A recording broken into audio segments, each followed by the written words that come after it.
नहर है पर नाम मात्र है नहर। पानी तो नाला खाला सब टूटे पड़े हैं। पानी नहीं है। पानी नहीं है। साहब कॉमरेड जी को राज जरूर है आजकल में कांग्रेस का नहीं है वो किसो करे हो पण तो माने खूब न्यारे कर दिया कहीं कौन छोड़ो बाकी बीमो मामो घणो ही दिया है बिम्मो घणे दिया क्यों पण आप दे दो इबे हैं? आप दे दो बिम्मो राहुल जी ताऊ जी थे भी देखो बाढ़ दौड़ा हो रहे हैं एक तरफ धुरंधर राजनीति का बच्चा लगा। कोई बात कोई धुरंधर आठ ही फिरे करता। और रही बात ये कि बादरा तहसील ये पूरे इंडिया में रिकॉर्ड बना दिया कांग्रेस मुक्त भारत था ना, तो ये कांग्रेस मुक्त बादरा तो हो गई, यहाँ पे कांग्रेस मुक्त बादरा है फिलहाल। आया था उनके कोटे को उनको जो पैसा मिलता है अपने क्षेत्र में लगाने के लिए 60% पैसा उनके अकाउंट में वैसा का वैसा था, उनसे लगाया ही नहीं गया। घर की राजनीति है क्योंकि हर चीज आपकी राजनीति में क्यों ज्यादा भ्रष्टाचार हो जाए आपको पेंडो सुनाने खातर तो घर की राजनीति मतलब ज्यादातर लोग करें।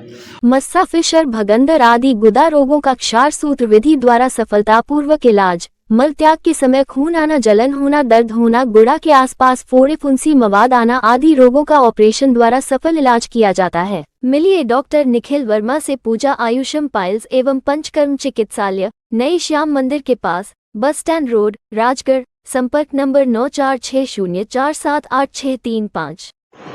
नमस्कार, मैं जतन सिंह और आप देख रहे हैं चूरू झलक। लगातार हमारी चुनावी चर्चाएं जारी हैं और चूरू में किस प्रकार की राजनीति अब हो रही है, क्या राजनीति का स्तर इतना गिर चुका है काका और भतीजे पे आ जाए, ये बात हम ग्रामीणों से करेंगे। जी हाँ, आज हम राजगढ़ नहीं भादरा विधानसभा के गांव और गांव ही नहीं एक कस्बा माने अजीतपुरा में पहुंचे हैं। यहां पर लोग मेरे साथ में हैं, चर्चाएं करेंगे एक साथ। मुझे 5 6 7 10 लोग बैठे दिखे तो चलो इनसे बातचीत कर लेते हैं, क्योंकि आपको पता है गर्मी का सीजन चल रहा है, लोग सड़कों पर, गलियों में, चौकों पर नहीं मिलेंगे इस समय, क्योंकि आज जो फसल है वो कटाई का समय भी चल रहा है। इस क्षेत्र में नहर तो है साहब, लेकिन पानी नहीं है। इस लोगों की जो ये लोग यहाँ पर बैठे हैं, यहाँ पर 6 बार के सांसद परिवार, कसवा परिवार, जी हाँ, उनके बारे में भी राय लेंगे कि उनके बारे में क्या कहना है। 4 बार के सांसद राम सिंह जी कसवा और 2 बार के सांसद राहुल जी कसवा के बारे में भी जानेंगे और जानेंगे भाजपा के नए चेहरे देवेंद्र झाझड़िया के बारे में। जी हाँ, आखिर टिकट काटने की नौबत क्यों आई, ग्रामीणों में क्या चर्चा है और नए चेहरे को लाना मोदी जी की क्या रणनीति हो सकती है। हालांकि विकास कार्य के बारे में चर्चा करना बहुत जरूरी है, क्योंकि विधानसभा चुनाव के अंदर हमने गांव-गांव जाकर दिखाया था कि तकलीफ क्या है। विधायक बने बैठे हैं लोग, लेकिन इन लोगों के पीने का पानी नहीं है। आज अजीतपुरा गांव में पहुंचे और यहां जानने का प्रयास करेंगे कि मूलभूत सुविधाएं, जी हाँ, पानी, शिक्षा, चिकित्सा, इनकी हाल की रूपरेखा क्या है और गांव के लोगों का क्या कहना है। मेरे साथ बुजुर्ग हैं, युवा हैं, हम उम्र हैं और उन तमाम लोगों से जानने की चर्चा करेंगे। सबसे पहले शुरुआत हम युवा शक्ति से कर लेते हैं, क्योंकि आपको पता है कि युवा देश के भविष्य हैं और यहीं से शुरुआत करेंगे, फिर हम बढ़ते जाएंगे, बुजुर्गों की तरफ जाएंगे। शुरुआत हम चर्चा यहाँ से करते हैं। भाई साहब बैठे हैं और इनसे जानने की कोशिश करें। भाई साहब नमस्कार। नमस्कार भाई साहब, आपका सबसे पहले तो आपका नाम हमारे दर्शकों को बता दीजिए। नाम अमित राजपुरोहित है जी। राजपुरोहित जी, अमित जी आपके गांव पहुंचे हैं, शायद पहली बार मेरा आगमन यहां पर हुआ है। मैं पहले ये जानना चाहूंगा कि पिछले बीते कुछ दशकों के अंदर आपके गांव को क्या मिला और क्या नहीं मिला जो जरूरत थी। एक आप लोकसभा क्षेत्र के चुनाव के बारे में पूछ रहे हैं या लोकसभा के प्रत्याशी से के लिए द्वारा मिला वो चर्चाएं मैं करूंगा, लेकिन उससे पहले मैं उन विकास कार्यों की बात कर लेता हूं जो नेता कहते हैं कि हमने विकास की गंगा दौड़ा दी। यहां पर उनकी बात करता हूं कि आपके गांव को क्या मिला और क्या नहीं मिला जो आज भी आपको जरूरत है। लोकसभा एमपी के प्रत्याशी के द्वारा हमारे यहाँ पर 10 सालों में कोई विकास का कार्य नहीं हुआ है। सीधे जो प्रधानमंत्री नरेंद्र मोदी के द्वारा दी गई योजनाएं हैं वही हमारे पास धरातल में सीधे आ रही है। बाकी एमपी के द्वारा हमारे यहाँ पर एक कच्ची ईंट भी नहीं लगाई गई है, कोई यहाँ पे विकास कार्य नहीं हुआ। दरअसल में तो 10 साल में हमारे यहाँ पर उन्होंने आकर के प्रत्याशी ने जो भी 2 लोकसभा पिछले चुने लड़े हैं, उन्होंने एक बार भी आकर के गाँव की चौपाल में वोट नहीं मांगा है प्रत्याशी ने। पिछली बार का जो चुनाव था, प्रत्याशी सिर्फ और सिर्फ उनके पिताजी आए थे मात्र 10 मिनट और अपना प्रचार करके चले गए थे। इस बार बदलाव हुआ है, उनकी टिकट काट दी गई है और टिकट काटने के पीछे कसवा परिवार मानता है कि राजेंद्र राठौड़ का बड़ा हाथ है, लेकिन जनता क्या मानती है? नहीं, राजेंद्र राठौड़ का वो उनके दिमाग की भूल है या उनकी समझ है, वो अपने हिसाब से जो भी बयानबाजी कर रहे हैं। लेकिन दरअसल में उनका जो रिपोर्ट कार्ड है ना, एक कोई राजनीतिक बड़ी पार्टियां होती है वो टिकट देती है तो बहुत इतने मतलब लाखों जनता के अंदर अपने को एक प्रत्याशी को चुनना उनके लिए बहुत बड़ी होता है उनका। तो उनके हिसाब से उन्होंने एकदम उचित प्रत्याशी चुना है। पिछले जो प्रत्याशी थे हमारे राहुल कसवां जी, उनका रिपोर्ट कार्ड बहुत खराब था। एक बार न्यूज़ समाचार पत्र में भी, एक हमारे राष्ट्रीय समाचार पत्र राजस्थान पत्रिका है, उनके अंदर भी उनका एक इंटरव्यू आया था। उनके कोटे को, उनको जो पैसा मिलता है अपने क्षेत्र में लगाने के लिए, 60% पैसा उनके अकाउंट में वैसा का वैसा था, उनसे लगाया ही नहीं गया। यानी उनका रिकॉर्ड कार्ड खराब था, उनके द्वारा काम नहीं करवाया गया था। जो योजनाएं केंद्र सरकार देती थी और डायरेक्ट जो पंचायत स्तर पर उनका क्रियान्वयन होता था, वही योजनाएं काम करती थी। स्पेशली उनके द्वारा कोई काम नहीं करवाया गया। अमित जी ने हमें बताया कि राहुल जी कसवा और उनके परिवार का कार्यकाल किस प्रकार का रहा। अकेले अमित जी से नहीं, यहाँ पर तमाम मेरे साथ दर्जनों लोग बैठे हैं, उनसे चर्चाएं करेंगे। ताऊ जी, आपसे चर्चा करूंगा बाद में, पहले एक युवा ले लेता हूं मैं। मेरा सवाल ऐसा है जो आपको शायद मेरे दर्शक भी जानना चाहते होंगे। आपने अभी तक सारी राजनीतिक सभाएं देखी, दोनों ही पार्टियों की देखी। एक पार्टी कहती है काका, दूसरी पार्टी कहती है भतीजा। उसके अलावा दोनों ही पार्टियों के पास में एक जनता पूछना चाहेगी कि आपके पास विकास के मुद्दे क्या हैं? देखो, झाझड़िया जी ने तो कल मुद्दा रखा था पानी के लिए चूरू में, उनके पास तो मुद्दा है। राहुल जी कसवा के पास से पहले भी कोई मुद्दा नहीं था, अभी भी कोई मुद्दा नहीं है।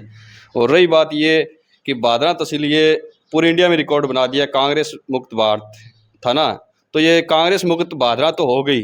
यहाँ पे कांग्रेस मुक्त बादरा है फिलहाल, कांग्रेस का कोई जनाधार नहीं है बादरा में। राहुल कसवा जी की नामांकन सभा चल रही थी और वहां पर सांसद महोदय जी, पूर्व सांसद महोदय राहुल कसवा का एक भाषण आया था, जिसे जनता ने सुना और वायरल भी खूब हुआ। उनकी खुद की फेसबुक आईडी, ऑफिशियल जितने भी प्लेटफॉर्म है, उन पे आया था कि चूरू मांगे आजादी। जनता से जानने की कोशिश करेंगे, क्योंकि इससे पहले लगातार वो 6 बार उनका परिवार यहाँ सांसद रहा है, तो जनता से जानने की कोशिश करेंगे कि आज़ादी किसकी, क्योंकि वो नेता लोग हैं वो शायद नहीं मिलते हैं, लेकिन जनता उनके उस भाषण पर क्या प्रतिक्रिया देती है। साहब, चूरू मांगे आज़ादी, ऐसी वीडियो आपने सुनी अभी तक? बिल्कुल सुनी है ना, तो उस पर आपकी क्या, जनता की क्या राय है?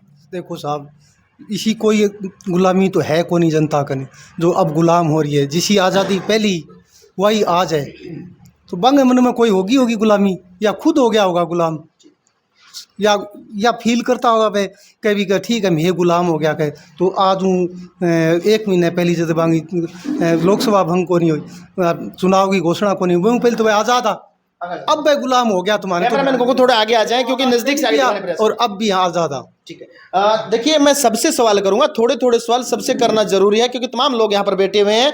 भाई साहब हैं पीछे, उनसे भी चर्चा कर लेते हैं। यहाँ से ताऊ जी से कर लेते हैं। ताऊ जी, आपके क्षेत्र में नहर है?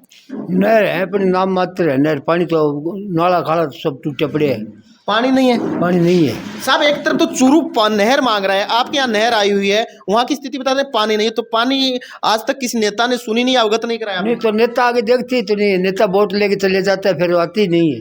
अब राहुल कसमा जी 6 बार रह लिया, मतलब पिताजी रह लिया, राहुल कसमा जी रह लिया, कोई संभाली को नहीं करी।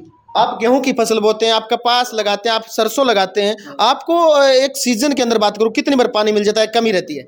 पानी कमी रहती है, पानी मिलता ही नहीं है, पानी नहीं मिलता है। ये आपके क्षेत्र की जनता की राय है साहब, हमारी कोई राय नहीं है, मेरी व्यक्तिगत राय नहीं है। नहर तो मिली लेकिन पानी नहीं। जनता और भी है मेरे साथ, उनसे भी चर्चाएं करेंगे। ताऊ जी बैठे हैं। ताऊ जी, 1 मिनट भाई साहब से 2 मिनट मुझे ताऊ जी से बात करने दें, चेयर छोड़ दें एक बार आप।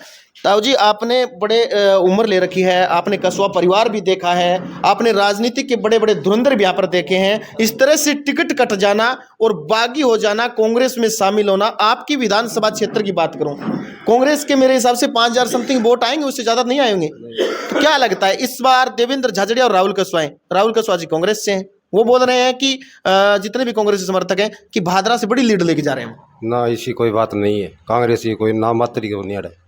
साहब, एक चीज और है, कामरेड बलवान पूनिया जी साथ गए ना, कोई हो सही, यहाँ पर तो बीजेपी निकले। न्यू के संजीव जी बेनीवाल और बलवान जी पूनिया का नजदीक की हार हुई, तो पूनिया जी का वोट कौन पड़ेगा? वो अलग चुनाव था, ये अलग है जी। ये कहेंगे नाम पे वोट पड़ेगा? ये मोदी का नाम होगा, देवेंद्र का नाम होगा। देवेंद्र नाम पे? हाँ। तो नए चेहरे ने लेके जिता देगी जनता? या खूब जिताओगी जी बादराम तो। ताऊ जी थे भी देखो बाढ़ दौड़ा रहे हैं, एक तरफ धुरंधर है राजनीति का बच्चा। कोई बात कोई, धुरंधर ही आठी फिरे करता। अच्छा, हाँ। तो अपने जितना समस्या की बात करूं मैं कि हमेशा ये नेता लोग आवे हैं, चुनाव को टाइम 5 साल में आवे, समस्या गांव की कभी सुलझाने की कोशिश करी, पानी की, बिजली की, चिकित्सा समस्या को नहीं सुलझाने लग रहा। नहर माँ कोई नहीं है, तुम पानी को नहीं आवे, गला पानी गर्मियाँ में खारो ट्यूबवेलों पिए करता मैं तो पीने वाले की समस्या ही, फसल की तो बात तो अलग है। कोई मरबाबंदी तकबंदी कोई कुछ नहीं है यहाँ पर। ए क्षेत्र को सबसे बड़ो गांव है और कस्बों को तो गलत को नहीं हो सका है, लेकिन कितना वोट डाल चला जाएगा? दोनों पार्टी की बात करूं, भाजपा में कितना जाएगा और कांग्रेस में कितना जाएगा? भाजपा का 3500 वोट होगा साहब। पोलिंग कितना हो जाए साहब? 4600-4700। 3500 वोट होगा। जी हाँ। आजादी दोगा कांग्रेस ने? बस हमेशा ट्राई करता है आगे भी बार करो। ना अब क्या जाता हमेशा ही करा, मैं तो गेड़ा गेड़ा भी ये करा। ये विधानसभा का अलग चुनाव है, लोकसभा का अलग है, मोदी के नाम का वोट अलग मिलेगा। तो क्या कारण है मोदी ने इतना लोग क्यों चाहे, क्या कारण चाहता हूँ जी? देश को विकास करिए साहब, अच्छा एक कारण चाहवा। हमारा ताऊ जी बैठे हैं गेला। मैं हिंदी से अपनी मारवाड़ी भाषा में इसलिए आ गया हूँ क्योंकि ताऊ जी हैं, वो फिर हिंदी में उस तरह की बात कर नहीं पाएंगे, वो जो उनके दिल में चल रहा है, जो कंटेस्ट है वो नहीं बता पाएंगे। इसलिए मैं ताऊ जी से बात करूंगा, अपनी मारवाड़ी भाषा में बात करूंगा। ताऊ जी राम राम। राम राम। क्या लग गया विचार है किन है डंगो विचार किन दिखा है? झजड़ियो है। झाचड़ियो दिखा है। क्या कारण झाचड़ियो नयो छोरो है, करा देगो विकास? नहीं थोड़ा विकास ना करो, अगला किन किन ठीक करो। ठीक करेगो तो आड़ कौन करायो कि साला? हाँ घना विरोध करे माने हैं? घना पानी घूट आई को संजीव आए पीने पानी आए पहले आए अब विधायक जी नया मने तारे संजीव जी, तो आप पानी आ गए? हाँ ये पानी पीने तो आ रही है, खूब आया बड़ी बात। अच्छा बड़ी पहले कॉमरेड जी को राज हो रहे, आजकल वे कांग्रेस का नहीं है, वो किसो करे हो? कौन तो माने खूब नारे कर दिया, कहीं कौन छोड़ो बाकी बिमो मामो घणो ही दिया है। बिमो घणो दिया क्यों पण आप दे दो ये हैं? आप दे दो बिमो। राहुल जी भी कहे मैं 7400 करोड़ को बोलो चूरू पूरी लोकसभा में 7400 करोड़ दे। बड़ा गाड़ी ले ले गया मैंने को माने 5 लाख की नटी खड़ी हो गई, बोल मैं ये दिया तरक दिया ये दिया दो। तो बिमो मामो आवे को नहीं आ गया आने वोट दे दे खो दिया मैं खो दिया। तो अब बदलाव देख रहे हो? बदलाव देखा तो भरोसा है क्या छोरे पे देवेंद्र पे? मारे पूरा भरोसा है कि तो नयो खिलाड़ी है, नया खिलाड़ी है, तो आज इतना करो दो आज उसी अब की बार मन बना लियो। मन बना लिए राव जी ने तो मन बना लिया है, लेकिन यहाँ पर मैं चर्चाएं हैं वो सबसे करूंगा और जानने की कोशिश करूंगा कि आखिर इस गांव का रुख है वो किस तरफ है, और इस तह तक भी पहुंचेंगे कि वोट दे तो क्यों दे और वोट अगर नहीं दे तो क्यों नहीं दे, कारण सहित जानने की कोशिश करेंगे, क्योंकि हमने कभी आधी अधूरी जानकारी पहले भी नहीं दी थी और आज भी नहीं देंगे। नमस्कार भाई साहब। राम राम भाई साहब। आपको शुभ नाम बता दो पल तुम्हारा। रामनिवास। रामनिवास जी, ये चुनाव है, आप विकास के चुनाव, विकास के इलेक्शन लोकसभा के मानते हैं या काका भतीजा के मानते हैं? ये बात मैं क्या बताऊं, मारो राजनीतिक पार्टियां काका भतीजा पे चुनाव लड़ रही है। फिलहाल हर मंच से कहा जा रहा है कि काका आजा समान कितों का देख लेंगे, काको आगे काका भतीजा आगे हूँ मैदान में। बात तो घर की राजनीति है, क्योंकि हर चीज आपकी राजनीति में क्यों ज्यादा भ्रष्टाचार हो जाए, तो आपको पेंडो सुनाने खातर तो घर की राजनीति मतलब ज्यादातर लोग करें। और हमारा मकसद ये है कि देवेंद्र झाझड़िया जीते तो हमारे जितपुरा गाँव का विकास हो, 2-4 खिलाड़ी भी आगे बढ़े, क्योंकि हर छोरा क्रिकेट में भी सिलेक्शन हो, कबड्डी में भी सिलेक्शन हो, और खेल वापड़ा जाना ही कोनी, क्यों खेल संबंधित तो मानो कोई बात सिखाई भी कोनी नए। अगर वो देवेंद्र झाझड़िया जी अगर अजितपुरा गांव के अंदर नया वार पान टिकट नहीं मिला तो मैं नहीं कौन जाना कि बाला फेंकना और खिलाड़ी कौन के। तो सारों बड़ी बात यही होगी कि अभी जो खिलाड़ी है वो हमारा मतलब बात चीज हमारा दम खम बढ़िया है। एक मिनट बंद करिए, दोबारा चालू कर दे वापिस। तो हमारो दम खम भी मान ले देख देख के मन में हमारे भी ख्वाब हुआ कि भाई जी को एक हाथ भी को नहीं, और बाद में इतना संघर्ष करे, और संघर्ष के बाद में भारत को जो प्रधानमंत्री नरेंद्र मोदी जी के सागे खानो खानो बैंक घरे जानो, तो हमारे भी मन में ख्वाब हुआ कि आपा भी बैंक तरी आगे बढ़ा। तो ये तरह मान लिया मेरे तो मन का माया कि मैं नए की फूल की बात करूं, तो मैं तो एक देवेंद्र जी झाझड़िया ने भी देखे, मेरे मन में खुशी है कि मैं वेस को ऊपर वोट दूं। विशेष की तरफ जाएंगे। जब भी चुनाव होते हैं, वो चुनाव चाहे डीडीसी का हो, चाहे बीडीसी का हो, चाहे सरपंच के हो, चाहे विधायक के हो, चाहे एमपी के हो, हर बार किसान कौम का नाम लेकर वोट लिए जाते हैं और किसान के उस चूल्हे के ऊपर ये राजनीतिक लोग अपनी रोटियां सेक जाते हैं। और किसान को क्या मिलता है साहब? नहरें सूखी रहती है, नलके से पानी आता नहीं है, चिकित्सा की सुविधा नहीं रहती है, लेकिन जब चुनाव आते हैं तो इनको किसान याद आ जाते हैं। जी हाँ, आपने मारवाड़ी में एक कहावत है कि जोटा की लड़ाई में झुंडे को खोना सो जाए, क्योंकि जब ये दोनों परिवार, एक तरफ तो कस्बा परिवार है और एक तरफ राठौड़ परिवार है, दोनों की व्यक्तिगत लड़ाई हो सकती है, व्यक्तिगत मतभेद हो सकते हैं, लेकिन जनता को साफ विकास चाहिए और जनता को नहर में पानी चाहिए। इनकी फसल पानी के कारण न होने के कारण सूख जाती है, इनको समय पर खाद नहीं मिल पाती है, इनके चिकित्सा सुविधा के लिए इनको 100 किलोमीटर हरियाणा हिसार जाना पड़ता है। क्या राजस्थान के चूरू में आप इतने बड़े हॉस्पिटल का निर्माण नहीं करवा सकते? ये सवाल है और हमारे लगातार ये सवाल चुनावी चर्चा में बनते रहेंगे। जब तक इन कोठियों में बैठे नेताओं की नींद नहीं उड़ जाती है, तब तक बेधड़क से, जज्बात से आपकी आवाज़ है हम उठाते रहेंगे। अपने आसपास के क्षेत्र की खबर देखने के लिए चूरू झलक पर बने रहें।